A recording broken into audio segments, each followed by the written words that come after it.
voltando com o princípio da irredutibilidade do valor dos benefícios, na área previdenciária, esse princípio é muito mais denso. Porque na esfera previdenciária existe uma regra que no artigo 201 da Constituição, e já adiantando, na parte de regime próprio tem uma regra equivalente no artigo 40 da Constituição, que impõe que o benefício previdenciário ele seja reajustado periodicamente para garantir o seu poder aquisitivo. É por isso que eu falo, na área previdenciária, o princípio da irredutibilidade do valor do benefício, ele não se limita ao valor nominal. Ele vai além, chega ao valor real, pois, além de o benefício previdenciário concedido de modo legítimo, não poder ter o valor reduzido, a legislação constitucional impõe que a lei conceda reajustes periódicos para protegê-lo da inflação. É por isso que eu coloquei aqui, ó, irredutibilidade apenas pelo valor nominal, benefício de saúde pública e de assistência social. Irredutibilidade pelo valor real, benefícios da Previdência Social. Qual é a forma mais cruel de se matar um benefício assistencial? Deixar ele congelado. O benefício do Bolsa Família, por exemplo, ele pode ficar 10 anos congelado? Pode. Ele não pode ter o valor nominal reduzido, né, nas situações de já concessão de direito adquirido. Mas não há regra constitucional que imponha ao benefício de saúde, que é mais raro, mas existe, como o auxílio psicossocial, ou benefícios assistenciais, não existe regra constitucional que imponha que ele seja reajustado para protegê-lo da inflação. Na Previdência, não. A regra é o parágrafo 4º do artigo 201. É assegurado o reajustamento dos valores dos benefícios, que são os previdenciários, por estar no artigo 201, para preservar-lhes, em caráter permanente, o valor real, conforme critérios definidos em lei. Vejam que a Constituição determina o reajuste periódico para garantir o poder aquisitivo do benefício previdenciário. Só que a Constituição não chega ao ponto de dizer qual critério será este, e faz emissão à lei. A lei é a nossa Lei 8.213 de 91, e o artigo é o artigo 41-A, e o índice legal é o INPC, o Índice Nacional de Preço ao Consumidor. Até 2006 a lei não dizia qual era o índice, cabia o decreto. Aí esse 41-A, que é de 2006, passou a prever expressamente o INPC. Todo ano, na mesma data do salário mínimo, que normalmente tem sido 1º de janeiro, os benefícios previdenciários ativos do regime geral de previdência social são reajustados pela variação do INPC do ano anterior. Agora, 1º de janeiro desse ano de 2018, nós gravamos aqui a aula já no fim de fevereiro, foi o reajuste bem baixo, 2 e poucos por cento. O INPC de 2017 foi o mais baixo desses tempos, desses 10 anos publicando livros de direito previdenciário. Comecei a publicar em 2009 aproximadamente. Foi o menor INPC que eu já vi nesses últimos 9 para 10 anos. E essa sistemática é válida. Esse ano, curiosamente, aconteceu uma anomalia. O reajuste do salário mínimo conseguiu ser menor do que o INPC. Inclusive tem ação judicial, tem ADI, embora a lei do salário mínimo preveja. Mas nos anos anteriores, habitualmente, o benefício previdenciário subia pelo INPC e o salário mínimo acima da inflação. E de vez em quando ainda aparece uma ação judicial para obter ao benefício previdenciário o mesmo índice do salário mínimo quando ele é acima do INPC. Só que o tema está pacificado. Desde janeiro de 1992, quando pela primeira vez foi regulamentada a Lei 8213 no regulamento de 92, os benefícios previdenciários são reajustados pelo índice legal. E houve a desvinculação do índice de reajustamento com o salário mínimo. Isso é pacificado, vejam aqui uma decisão do Supremo Tribunal Federal de 2006. Isso é mais do que pacificado. Então não cabe ao segurado mudar o índice ou buscar o índice do salário mínimo. Isso está pacificado na jurisprudência do Supremo Tribunal Federal. Vejam aqui o julgado da STJ, considerando a garantia constitucional da irredutibilidade do valor dos benefícios e o fim social das normas previdenciárias, não há como se admitir a redução do valor nominal do benefício previdenciário pago em atraso, motivo pelo qual o índice negativo de correção para períodos em que ocorre deflação deve ser substituído pelo fator de correção igual a zero. Isso aqui é bem interessante. Vejam que essa decisão aqui foi a decisão de 2010. Nessa época, na hora de atualizar monetariamente a condenação contra o INSS, no mês que tinha deflação, ou seja, inflação negativa, à luz do princípio da irredutibilidade do valor dos benefícios, o STJ mandava botar zero. Inclusive, nesse ano 2017, ano passado 2017, teve mês que a inflação foi negativa, né? Algo que não acontecia há bastante tempo. Só que o STJ mudou a posição a partir de 2012, né? Embargo de declaração no agravo regimental no RESP 1142042. A Corte Especial deste Tribunal, no julgamento do recurso especial 1265580, relatado pelo falecido ministro Zavascki, modificou a compreensão então vigente, passando a adotar o entendimento segundo o qual, desde que preservado o valor nominal do montante principal, é possível a aplicação de índice inflacionário negativo sobre a correção monetária de débitos previdenciários, porquanto os índices deflacionados acabam se compensando com supervenientes índices positivos de inflação. E desde abril de 2012, e essa jurisprudência se conserva até agora, 2018, a jurisprudência do STJ reverteu.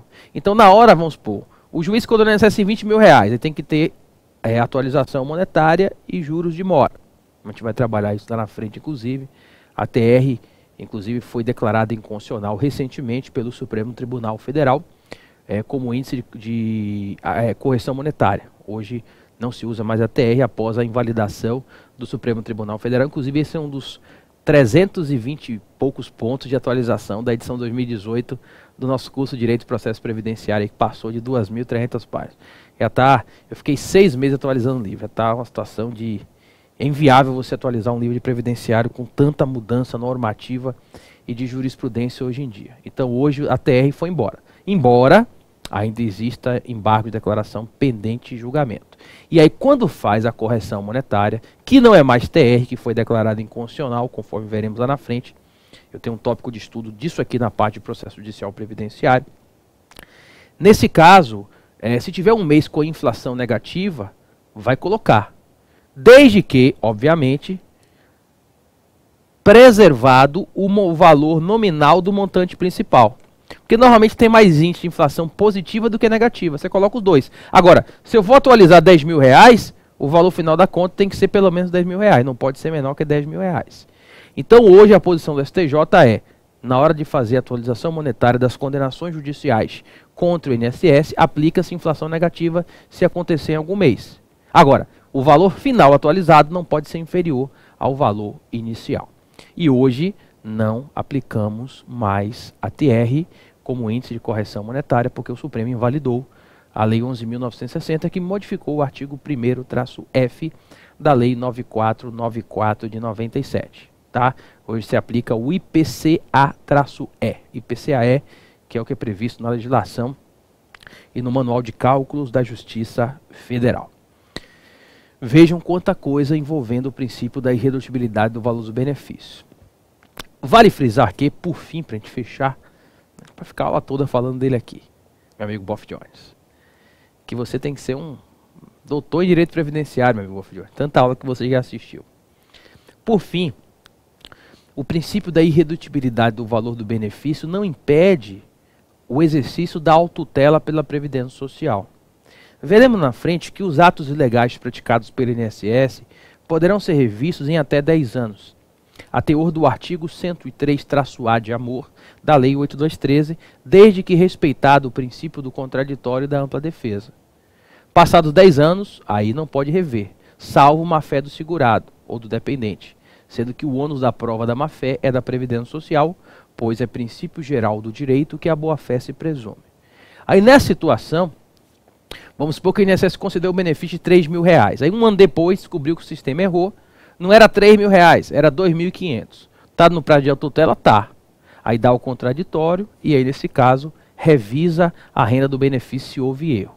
Porque o princípio ele só abarca concessões legítimas. Ele não protege concessões ilegítimas. Ok? Salvo se for um caso mais antigo, tiver mais de 10 anos, porque aí consolidou com base na segurança jurídica à luz do artigo 103-A da Lei 8213, desde que o segurado dependente esteja de boa-fé, e a boa-fé se presume por ser princípio geral do direito. E a irredutibilidade só abarca situações de direito adquirido. Então hoje, por exemplo, o governo quer mudar na próxima reforma previdenciária, quer reduzir o valor da pensão por morte. Os óbitos futuros, após essa modificação, se vier, aí a pensão pode ser reduzida para as condições futuras. Mas para quem já morreu antes dessa possível reforma de redução da pensão por morte, tem direito adquirido a manter pelo valor antigo. Então, a irredutibilidade só abarca situações de direito adquirido, não casos futuros. Ok? O inciso 5 e o inciso 6 são princípios inerentes ao custeio do Sistema Nacional da Seguridade Social. O inciso 5 traz a equidade na forma de participação no custeio, ao passo que o inciso 6 traz o princípio da diversidade da base de financiamento. São os dois princípios ligados ao custeio da Seguridade Social. Vejam, o direito previdenciário, na parte de custeio, é um ramo especializado do direito tributário. Hoje a gente vai abordar o tema daqui a pouco na parte constitucional. A gente vai fazer um estudo das regras constitucionais de custeio. Mas a gente vai ter aulas específicas, exemplo de o professor Ivan Kertzmann vai trabalhar com custeio aqui, o professor Flaviano Lima também. Mas essa parte é uma parte de direito tributário. É por isso que esses são princípios tributários. Vamos começar pela diversidade da base do financiamento. A Seguridade Social é multibilionária. O orçamento são trocentos bilhões, mais de 500 bilhões de reais. Só o BPC Loas, salário mínimo gratuito para idosos deficientes pobres, leva por ano cerca de 40 bi, não é mi não, é 40 bilhões de reais. E tem que ser assim, porque é um sistema de proteção social. Só que tem que ser equilibrado, né? Não pode ser, a Seguridade Social não pode proteger pouco, mas também não pode ir além dos recursos disponíveis. E devem existir, não uma, não duas, mas muitas, múltiplas, diversas fontes de custeio para pagar as contribuições para a Seguridade Social. É nesse sentido que não existe uma unicidade. Existe uma diversidade da base de financiamento da Seguridade Social. E, já adiantando o artigo 195, caput da Constituição, a Seguridade Social será financiada por toda a sociedade de modo direto ou indireto. O poder público, ele entra com os recursos do orçamento público, União, Estados, DF e municípios. E o principal custeio do setor privado, ele é tributário. Portanto, ele é impositivo, porque o tributo é uma prestação compulsória.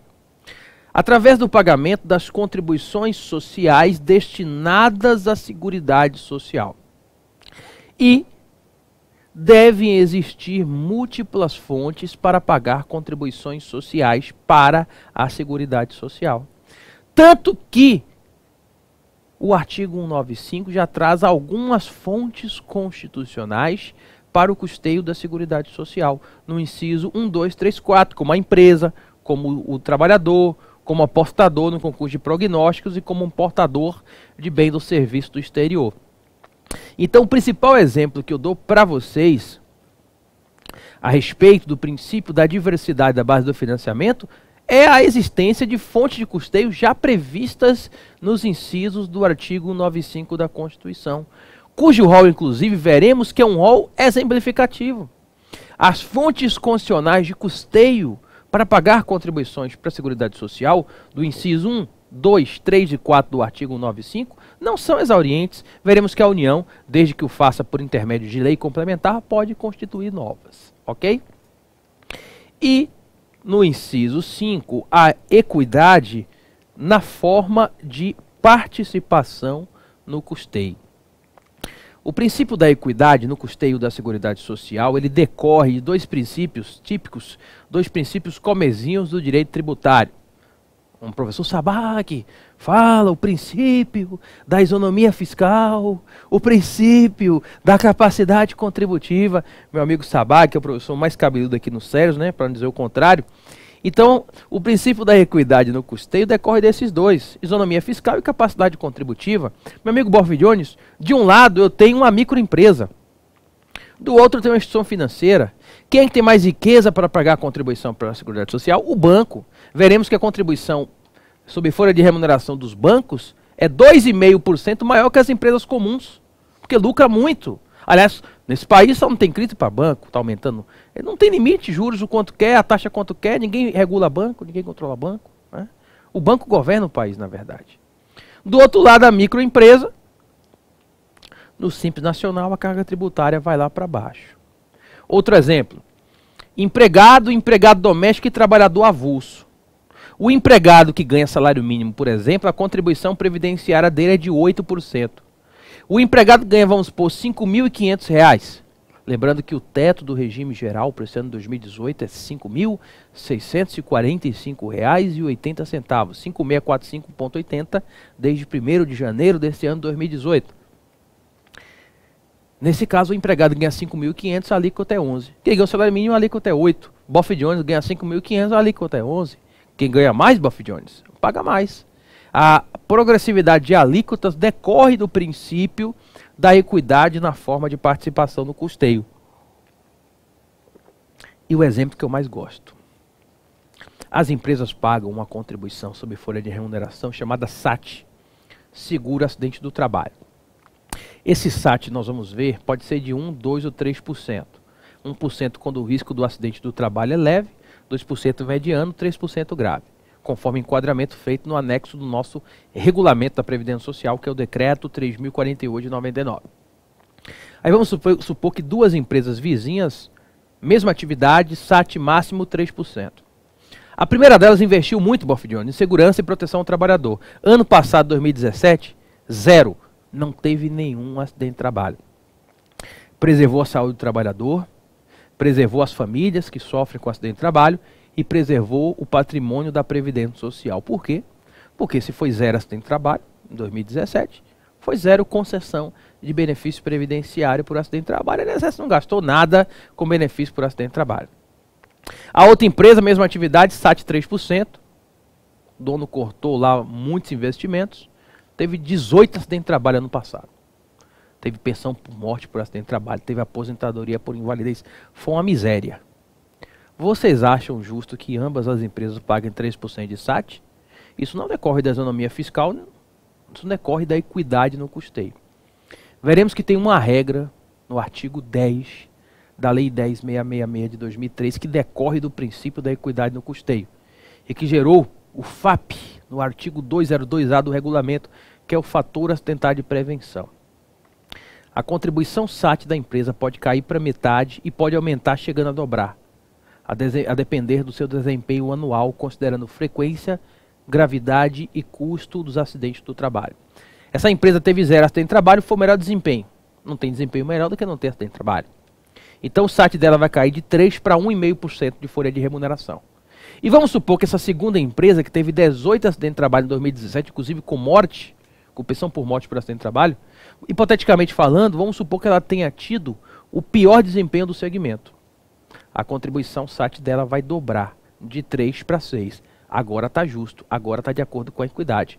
1,5% para a empresa que não teve acidente de trabalho, de contribuição SAT, e 6% para que teve acidente de trabalho com pior desempenho do setor. A gente vai ver em breve que esse fator acidental de prevenção, que é o coeficiente que regulamenta esse índice de frequência, gravidade e custo dos acidentes do trabalho, nos termos do artigo 10 da Lei 10.666 de 2003, é o exemplo que eu mais gosto do princípio da equidade na forma de participação do custeio da Seguridade Social. E para a gente fechar, o artigo 194 da Constituição, nós temos o famoso princípio da gestão quadripartite da Seguridade Social, que é o caráter democrático e descentralizado da administração, mediante gestão quadripartite, com a participação dos trabalhadores, dos empregadores, aposentados e governo nos órgãos colegiados. Quais são os órgãos colegiados que eu posso servir de exemplo aqui? O CNAS, Conselho Nacional de Assistência Social, o CNP, o Conselho Nacional de Previdência, e o Conselho Nacional da Saúde, o CNS, que não teremos apenas representantes do poder público, mas também representantes da sociedade civil organizada, à luz do princípio da gestão quadripartite da Seguridade Social. Nós fechamos o artigo 194, parágrafo único, mas não exaurimos os princípios. Todos os autores, indubitavelmente, colocam como princípio, talvez o princípio mãe, né? Eu sei que não há hierarquia entre princípios, mas se houvesse, esse seria o mais importante, que é o princípio da solidariedade. Liberdade, fraternidade e solidariedade. Nós temos que a Seguridade Social é fruto de uma enorme solidariedade. É o setor público e o setor privado reunindo trocentos bilhões de reais para proteger as pessoas contra riscos sociais, previstos em lei à luz do princípio da seletividade. É muito difícil dizer o conteúdo jurídico de um princípio, principalmente quando esse princípio é o princípio da solidariedade. Eu costumo dizer que ser solidário é buscar e almejar para o seu irmão de sociedade aquilo que você deseja para si e para os seus familiares mais próximos. Trago aqui até uma homenagem, o nosso autor mais antigo de direito previdenciário vivo, o professor Vladimir Novaes Martinez. Ele diz que solidariedade quer dizer cooperação da maioria em favor da minoria, em certos casos, da totalidade em direção à individualidade. Dinâmica, a sociedade subsiste constante alteração dessas parcelas e assim, num dado momento, todos contribuem e, noutro, muitos se beneficiam da participação da coletividade. Nessa ideia simples, cada um também se apropria do seu aporte. Financeiramente, o valor não utilizado por uns é canalizado por outros. Significa a cotização de certas pessoas com capacidade contributiva em favor dos despossuídos. Socialmente considerada é ajuda marcadamente anônima, traduzindo o mútuo auxílio, mesmo obrigatório, dos indivíduos. O melhor texto que eu já achei, na minha opinião, eu mesmo não consegui escrever nada nem parecido sobre o princípio da solidariedade, por isso que eu cito nas minhas obras. Está bem traduzido. A solidariedade tem uma vertente de dar e receber. Infelizmente, as pessoas normalmente olham para o próprio umbigo. Quando é receber, adoram a solidariedade. Quando é dar, não gostam tanto. Por que o aposentado que continua trabalhando, existe uma regra na lei de custeio que diz que sobre a remuneração dele vai incidir contribuição previdenciária, por causa da solidariedade. Eu sou empregado, trabalho numa empresa, recebo salário e me aposentei no INSS, recebo aposentadoria. Vamos ver em breve que nenhum benefício previdenciário do regime geral, exceto salário e maternidade, incide contribuição. A INSS está pagando minha aposentadoria e eu continuo recebendo salário. O empregador continua descontando a contribuição previdenciária porque a lei impõe.